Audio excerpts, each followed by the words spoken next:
नमस्कार दोस्तों, आप सभी का सरकारी स्टडी में स्वागत है।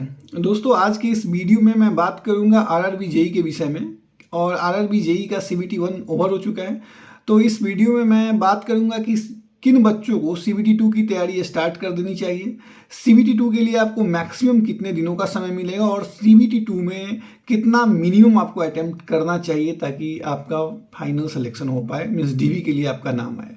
तो इन सब चीज़ों पे मैं इस वीडियो में बात करूंगा। इसलिए जिन लोगों ने अभी तक सरकारी स्टडी को सब्सक्राइब नहीं किया होगा, प्लीज़ चैनल को सब्सक्राइब कर लेना। चलिए मैं स्टार्ट करता हूं। तो देखिए भाई, आरआरबी जेई सीबीटी 1 ओवर हो चुका है। 25 फरवरी को लास्ट शिफ्ट था जो खत्म हो गया। और अब मैं उम्मीद करता हूं कि 5 से 7 मार्च तक मैक्सिमम आप लोगों के पास आंसर की आ जाएगा। आंसर की आने के बाद आप लोगों को पता होगा कि आप लोगों का फाइनल स्कोर क्या हो रहा है। हालांकि अभी मैं बता सकता हूं कि जिन लोगों ने 75 प्लस अटेम्प्ट किया है और जिनको लगता है कि उनका एक्यूरेसी अच्छा है, 90% प्लस एक्यूरेसी है, आई थिंक वो लोग 100% तैयारी स्टार्ट कर दीजिए। क्योंकि मेरा मानना है सीबीटी 2 के लिए बहुत ज़्यादा टाइम आप लोगों को नहीं मिलेगा, मैक्सिमम 90 डेज टाइम मिलेगा। उसमें से भी आप 15 दिन हटा दो, 75 डेज का प्लान आप लोग बना लो। 75 दिन में आप लोगों को पूरा इंजीनियरिंग, जो भी जिनका स्ट्रीम है, सिविल, मैकेनिकल, इलेक्ट्रिकल, जो भी हो, उसको कंप्लीट करना। और साथ में आप सभी को पता होगा कि सीबीटी 2 में भी नॉन टेक्निकल पोर्शन है और 50 नंबर का नॉन टेक्निकल पोर्शन है भाई। तो अच्छा खासा वेटेज नॉन टेक्निकल पोर्शन को भी है, तो उसको भी आपको कवर अप करना है। हालांकि बहुत सारा चीज़ आपने कर लिया ऑलरेडी, आपने फिजिक्स केमिस्ट्री पढ़ रखा है, आपको बस कंप्यूटर ऐड करना है, उसमें इन्वायरमेंट ऐड करना है आपको, उसमें जनरल अवेयरनेस आप लोगों ने किया ही होगा। तो कहने का अर्थ, आप लोग के पास सिलेबस पता है क्या है।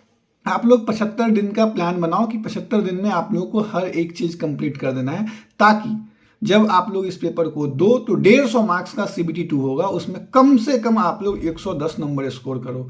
दोस्तों, बहुत सारे लोगों को लगेगा कि भाई 100 मार्क्स इज सफिशियंट, 100 मार्क्स में भी हो जाएगा। तो मैं बस इतना कहना चाहूँगा, 2024 में आरआरबी जेई हुआ है, आप लोगों को पता होगा कि 2024 में सीट जो था बहुत ज़्यादा था कंपेयर टू 2025। लेकिन आप देखो, बहुत सारे ऐसे जोन हैं जहां बच्चे 105, 106 नंबर लाने के बाद भी उनका फाइनल सिलेक्शन नहीं हुआ। फाइनल करने का उनका डीवी में कॉल नहीं आया, फाइनल सिलेक्शन तो दूर की बात है। तो इसलिए मैं कहूँगा कि भाई 110 मार्क्स लाने का आप लोग कोशिश करो। 110 मार्क्स कैसे आएगा? तो देखिए, नॉन टेक्निकल पोर्शन है, उसमें क्या होता है, 50 नंबर में आप 45 टारगेट नहीं कर सकते हो, मैं 40 भी नहीं कर सकता हूँ। मैक्सिमम 35 नंबर आपको लाना है वहाँ पे। और यहाँ पे आप कोशिश करो कि 100 में टेक्निकल में 75 to 80 आप स्कोर करो। 75 से 80 नंबर आप स्कोर कर लेते हो और उधर नॉन टेक्निकल में 50 में अगर आप 35 भी स्कोर करते हो तो ओवरऑल आपका स्कोर बनता है 110 से 115। और 110 115 नंबर अगर आप सीबीटी 2 में ले आते हो तो किसी भी जोन में आरआरबी जेई 2025 में आप क्वालिफाई कर जाओगे डीवी के लिए, और ये एक बहुत बड़ा अचीवमेंट होगा भाई। अब बहुत सारे लोग ये सोच रहे होंगे कि किस प्रकार से भाई 80 मार्क्स लाया जाए, किस प्रकार से 35 मार्क्स लाया जाए टेक्निकल और नॉन टेक्निकल में। तो चलिए मैं सबसे पहले टेक्निकल के विषय में बात करूंगा। तो देखिए भाई, जो लोग अभी जीरो पे हैं, मीन्स चूंकि क्या हुआ, सीबीटी 1 में टेक्निकल तो था नहीं, तो बहुत सारे ऐसे भी लोग होंगे जिनका सीबीटी 1 क्लियर हो रहा होगा क्योंकि नॉन टेक पोर्शन अच्छा होगा, लेकिन टेक्निकल में वो जीरो है। तो उनके लिए तो भाई बहुत डिफिकल्ट है। 75 दिन में पूरे सिलेबस को करना अच्छे तरीके से, ये बहुत डिफिकल्ट है। मैं उनके लिए बात कर रहा हूँ जो कहीं ना कहीं पढ़ चुके हैं, जिनके पास नोट्स है, जो शायद अपना नोट्स बना चुके हैं। तो भाई आप लोग क्या करो, अपने नोट्स पे जाओ और थ्योरी पोर्शन को नोट्स से कंप्लीट करो, जिनके पास जिसका भी नोट्स है। मैं ये नहीं कहूँगा कि आप पार्टिकुलर इस टीचर उस टीचर का नोट्स फॉलो करो। आपके पास जो भी नोट्स होगा, मेरा मानना है होगा, तो उसको आप लोग पढ़ो और पढ़ते के साथ साथ एक शॉर्ट्स नोट्स बनाते चलो। अभी वो लास्ट के जो 90 दिन मैं बोला हूँ, जिसमें मैं 75 दिन का भी बात कर रहा हूँ, लास्ट का जो 15 दिन होगा, आप लोग बस शॉर्ट नोट्स पढ़ना और वहाँ पे आप लोग क्वेश्चन प्रैक्टिस करना। तो इस टाइम पे भी आप लोग क्या करो, अब जो भी नोट्स आप पढ़ रहे हो उसको थ्रू आउट पढ़ो, और जो चीज़ें आपको लगता है ये याद नहीं रहता है या थोड़ा लगता है ये बार बार पूछा जा रहा है, उसको आप एक शॉर्ट्स नोट्स में लिखते चले जाओ।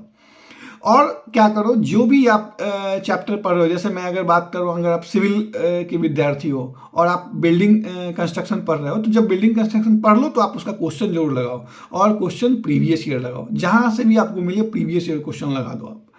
और ज़्यादा डीप में नहीं जाना है भाई, रेलवे बहुत ज़्यादा डीप में जाके क्वेश्चन नहीं पूछता है। ये क्वेश्चन जो पूछता है वो थियोरेटिकल क्वेश्चन ज़्यादा आपको मिलेगा, न्यूमेरिकल बहुत कम मिलेगा, और मिलता भी है तो I think one step numerical होगा, फॉर्मूला याद है, आप उसको बना ले जाओगे।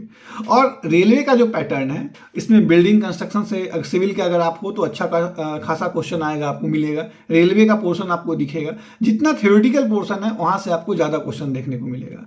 जो न्यूमेरिकल पोर्शन है वहाँ से थोड़ा कम क्वेश्चन, जैसे स्ट्रक्चर ये सब का जो पोर्शन है उससे थोड़ा कम क्वेश्चन आपको देखने को मिलेगा।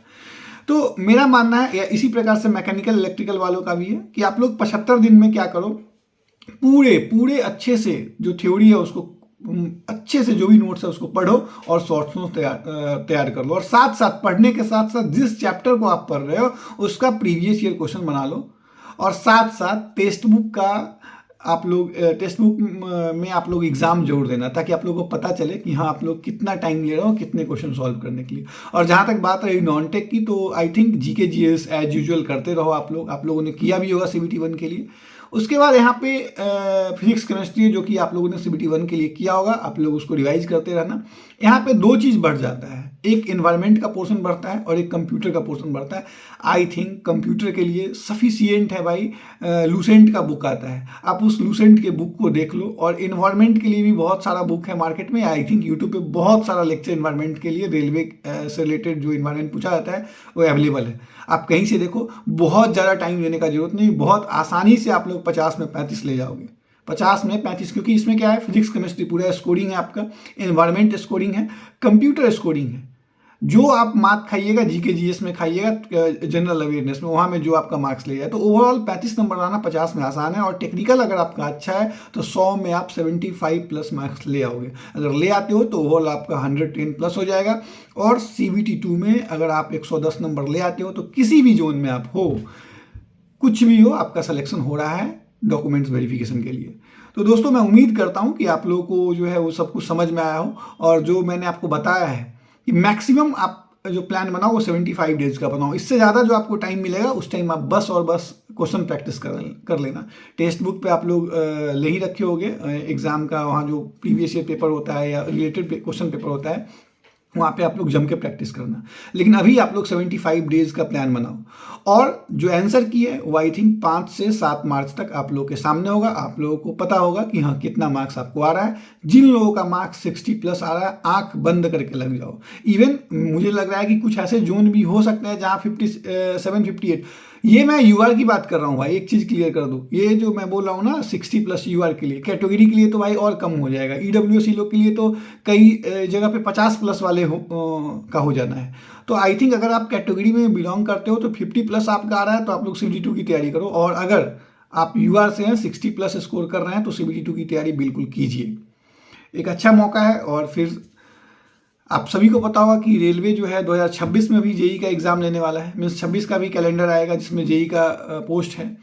तो भाई प्रिपरेशन आप लोग करते रहिए, आज नहीं तो कल कभी ना कभी तो होगा ही भाई।